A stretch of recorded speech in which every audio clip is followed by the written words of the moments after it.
제가 제목을 잡아본 거는 이제 반영구 화장을 할 때 고려해야 될 어떤 의학적 소견이 뭐가 있는지 좀 어렵지 않게 말씀 좀 드리도록 하겠습니다.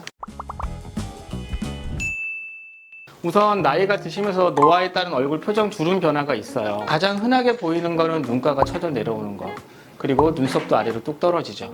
그리고 스트레스 받아는 팔자주름, 마리오넷 주름, 그다음에 볼거짐, 여러 가지 현상들이 생겨요. 원인은 되게 다양합니다.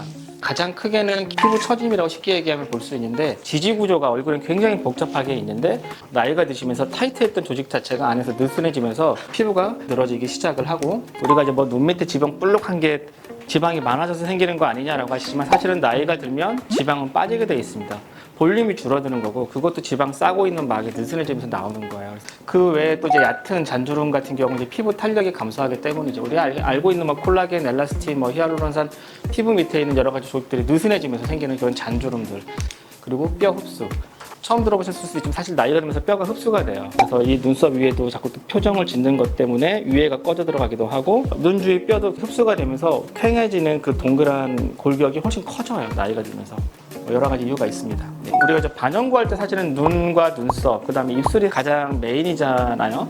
그걸 생각을 했을 때 이 눈꺼풀 처짐이 사실은 큰 문제를 유발을 시켜요. 눈꺼풀이 처져서 눈이 내려오기 시작을 하면 시야를 가립니다. 눈이 시야를 가리면 눈썹을 치켜뜨는 습관이 생깁니다. 그러면서 눈썹 위로 계속 올라가요. 그래서 이마주름은 눈을 치켜뜨기 때문에 생기시는 거라고 보시면 돼요. 근데 이런 것들이 눈썹 반영구를 할 때나 나중에 아이라인 문신을 할 때 큰 변화를 만들 수 있다는 거예요. 반영구 시술을 하시기 전에 이분이 눈썹을 치켜뜨는 분인지 아닌지 꼭 확인하셔야 돼요. 젊은 분들이라면 크지 않을 수도 있지만 나이가 40대, 50대, 60대를 내가 반영구를 해야 된다고 하면 수술을 앞두고 있는 분이 있을 수도 있어요. 그러면 수술을 할 계획이 있는지 꼭 물어보시고, 아니면 보톡스 시술을 맞아본 적이 있는지도 물어보시고, 맞을 계획인지도 물어보시는 게 꼭 필요합니다. 아까 말한 것처럼 눈썹의 변화가 반드시 오거든요.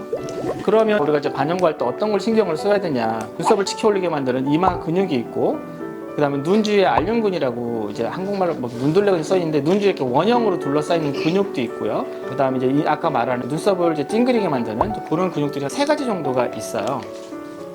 그래서 얘는 이마를 올리는 거, 나머지는 다 내리는 근육들인데, 요 근육의 힘을 막아주는 거죠, 보톡스가.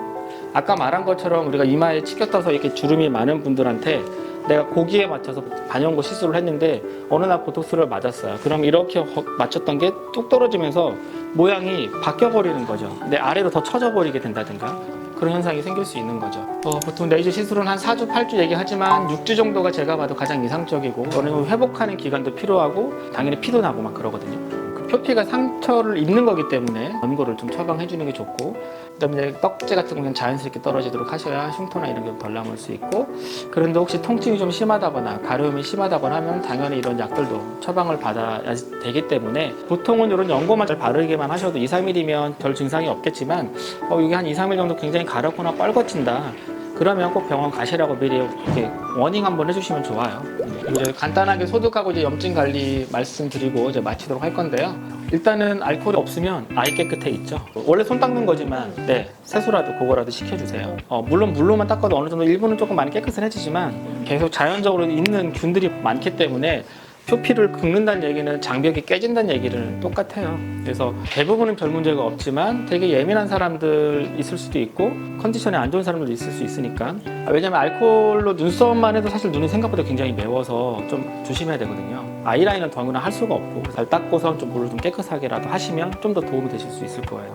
예방적 항생제는 아까 말씀드린 것처럼 테라마이신, 오키프록스 같은 안전구를 어떻게 구하실 수 있으면 구하셔서 꼭 처방을 해주셔야 될 거고, 그다음에 입술 반영구를 할 때는 단순포진, 우리 허피스라고 하잖아요. 그런 허피스 바이러스에 대한 생각을 좀 하셔야 되고, 아시클로버 연고가 너무 일반 약이라서 약국에서 살 수 있어요. 그래서 이 약을 미리 좀 처방을 해주시는 것도 좋고요.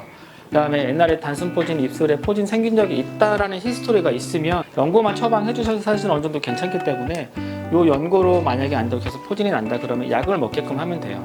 아까 말한 것처럼 여러 가지 증상이 붉은기, 붓기, 통증이 그런데도 조금 한 3, 4일 정도 된다 그러시면 꼭 병원 갈 수 있도록 미리 안내를 해주시면 될 것 같습니다.